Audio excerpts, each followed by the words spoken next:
ఇప్పుడు ప్రస్తావించిన 1989 నాటి ఎన్నికల నాటి పరిస్థితులే 2019 ఎన్నికల్లో కూడా అవే విధమైన స్ట్రాటజీ తోటి జగన్మోహన్ రెడ్డి గారు చంద్రబాబు నాయుడు గారిని ఓడించగలిగారు. ఓకే, అంటే ఏ స్ట్రాటజీ అయితే కాంగ్రెస్ పార్టీ ఎన్టీ రామారావు గారిని ఓడించడానికి ఉపయోగపెట్టుకుందో 2019 ఎన్నికల్లో అంటే కులం కార్డు.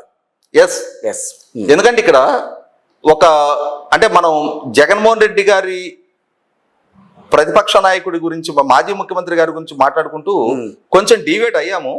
అయినా కూడా ఇక్కడ కొంచెం ప్రస్తావించాల్సిన అంశం ఉంది. 2014లో విభజిత రాష్ట్రానికి చంద్రబాబు నాయుడు గారు ముఖ్యమంత్రిగా బాధ్యతలు చేపట్టారు. అవును, లోటు బడ్జెట్ ఏర్పడ్డ రాష్ట్రం, రాజధాని లేని రాష్ట్రం, పారిశ్రామికీకరణ పెద్దగా లేని రాష్ట్రం, గ్రామీణ నేపథ్యం ఉన్న రాష్ట్రం, రోడ్డు ఇన్ఫ్రాస్ట్రక్చర్ కూడా చాలా అధ్వానంగా ఉన్న రాష్ట్రం, కరెంటు కోతలతో సతమతం అవుతున్న రాష్ట్రం, విద్యా వైద్యోపాధికి పక్క రాష్ట్రాల మీద ఆధారపడుతున్న రాష్ట్రం. అటువంటి స్థితిలో ప్రజలు ఒక నమ్మకంతో అనుభవజ్ఞుడైన చంద్రబాబు నాయుడు గారు అయితే రాష్ట్రాన్ని గాడిన పెట్టగలరు, యువతకు భవిష్యత్తు కల్పించగలరని ఒక భరోసాతో ఆయన్ని ఎంపిక చేసుకున్నారు. ఎంపిక చేసుకున్న తర్వాత చంద్రబాబు నాయుడు గారు పాలకుడిగా బాధ్యతలు చేపట్టిన తర్వాత ప్రజల నమ్మకాన్ని ఆయన వమ్ము చేయలే. ఆయన లోటు బడ్జెట్తో ఏర్పడ్డ రాష్ట్రం అయినా సరే ఉద్యోగులకు 43% ఫిట్మెంట్ ఇచ్చారు. ఎన్నికలకు ముందు ఆయన వాగ్దానం చేసిన 200 రూపాయల పెన్షన్ 1000 రూపాయలు చేస్తానని చెప్పిన వాగ్దానాన్ని నెరవేర్చుకున్నారు. రైతు రుణమాఫీ 50,000 లోపు రుణాలని సింగిల్ స్ట్రోక్లో రుణమాఫీ చేశారు. రాష్ట్రానికి రాజధాని ప్రతిపాదించారు, పనులు వేగవంతం చేశారు. అక్కడే సచివాలయ నిర్మాణం జరిగింది, అక్కడే హైకోర్టు నిర్మాణం జరిగింది, అక్కడి నుంచే పరిపాలన జరుగుతూ ఉంది. లక్షల కోట్ల రూపాయల పారిశ్రామిక ఒప్పందాలు చేసుకున్నారు. కొన్ని లక్షల కోట్ల పరిశ్రమలు గ్రౌండింగ్ అని, కొన్ని లక్షల మందికి ప్రైవేట్ రంగంలో ఉపాధి కల్పన జరిగింది అని 2019 అధికారంలోకి వచ్చిన జగన్మోహన్ రెడ్డి గారి ప్రభుత్వంలో పారిశ్రామిక శాఖ మంత్రిగా ఉన్న మేకపాటి గౌతమ్ రెడ్డి గారు అసెంబ్లీలో తేల్తాలని చేశారు. తర్వాత 2 సార్లు డిఎస్సి కండక్ట్ చేశారు.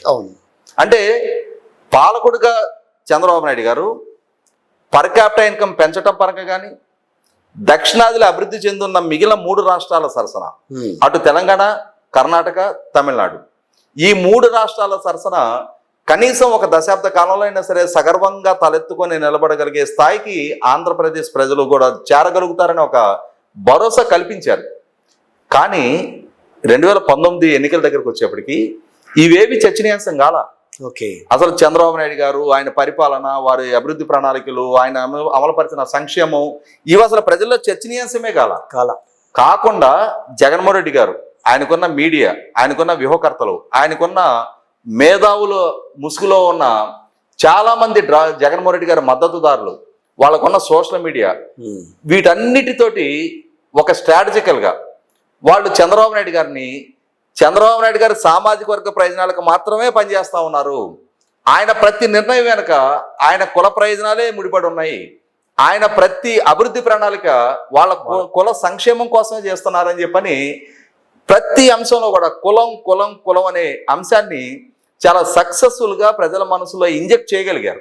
అప్పుడే కదా దాదాపుగా ఎవరైతే మంత్రులు ఉన్నారో మంత్రుల్లో దాదాపుగా సింహభాగం అంతా ఆ సామాజిక వర్గానికి అందించారని చెప్పి, తర్వాత ఏ పార్టీ బీసీ ఎస్సీ ఎస్టీల విషయంలో కూడా ఎక్కడా కూడా బీసీ కమిషన్ వేస్తా అన్నారు, వేయలేదని చెప్పి ఇవన్నీ కూడా మాట్లాడింది. అప్పుడు అంటే ఇక్కడ చంద్రబాబు నాయుడు గారు కాపులకి ఇష్యూ చేసిన రిజర్వేషన్ని జస్టిస్ మంజునాథ్ గారితో బీసీ కమిషన్ అపాయింట్ చేశారు. ఆ బీసీ కమిషన్ రికమెండేషన్స్ తీసుకొని అసెంబ్లీ ద్వారా తీర్మానం చేసి కేంద్ర ప్రభుత్వానికి పంపించారు. కాపు కార్పొరేషన్ ఏర్పాటు చేశారు. సక్సెస్ఫుల్గా విభజన జరిగిన ఈ 10 సంవత్సరాల్లో ఎస్సీ సప్లాన్ ఫండ్స్ ప్రతి సంవత్సరం సక్సెస్ఫుల్గా ఖర్చు పెట్టిన ఏకైక ప్రభుత్వం చంద్రబాబు నాయుడు గారి ప్రభుత్వం.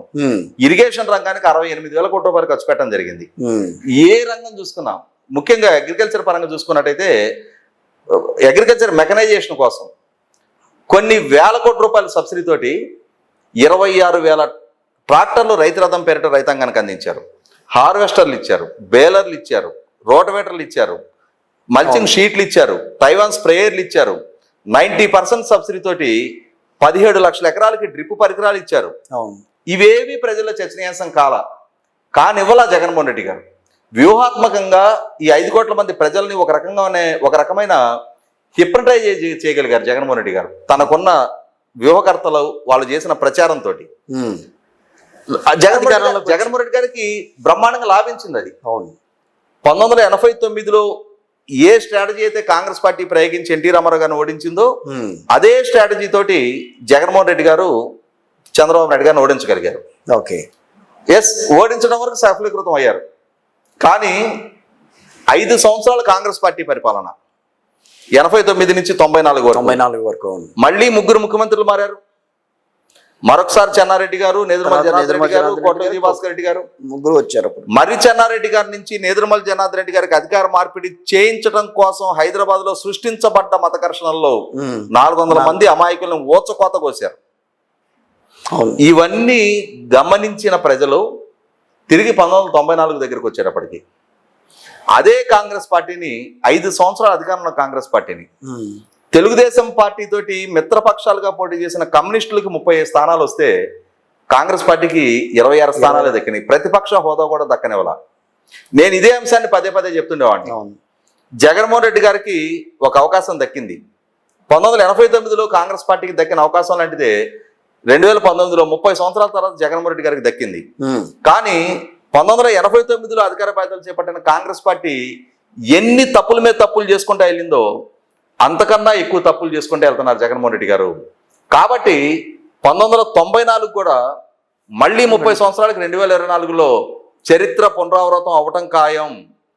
ఆ రోజు ఎలా అయితే తెలుగుదేశం పార్టీతో మిత్రపక్షాలుగా పోటీ చేసిన కమ్యూనిస్టులకు వచ్చిన స్థాయి సంఖ్యలు కూడా అధికార పార్టీకి దక్కలేదో, ఈ ఎన్నికల్లో కూడా తెలుగుదేశం పార్టీతోటి మిత్రపక్షాలుగా పోటీ చేస్తున్న భారతీయ జనతా పార్టీ, జనసేనకి కలిపి వచ్చే స్థానాల కన్నా తక్కువగానే నేటి అధికార పార్టీ కూడా దక్కుతాయని చెప్పని నేను లైవ్ డిబేట్లో చెప్పాను, చాలా సందర్భాల్లో చెప్పాను.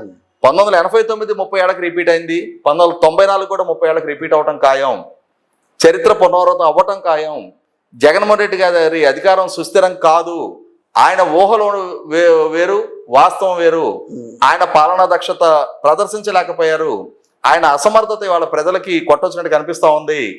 రాష్ట్రానికి మేలు చేయకపోగా ఆయన పాలనా హయాంలో భవిష్యత్తు తరాలకి ద్రోహం జరిగింది. చాలా సాక్ష్యాలతోటి నేను రుజువు చేయగలను. అది చాలా అంశాల ప్రాతిపదికగా నేను వివరించి ఇప్పటికే చాలా సందర్భాల్లో చెప్పున్నా. వాస్తవ పరిస్థితి కూడా అదే. రైట్. ఇటువంటి పరిస్థితుల్లో ఇదొక పార్ట్. ఇక్కడ నుంచి మనం ఇందాక ప్రస్తావించినట్టుగానే ఆయన భవిష్యత్తు ఏం చేయాలి, జగన్మోహన్ రెడ్డి గారికి ఇప్పటి వరకు దక్కిన హనీమూన్ పీరియడ్ ఇక ముగిసిపోయింది. ఇప్పటి వరకు ఒకసారి పరిస్థితి మనం ఎనలైజ్ చేసుకుంటే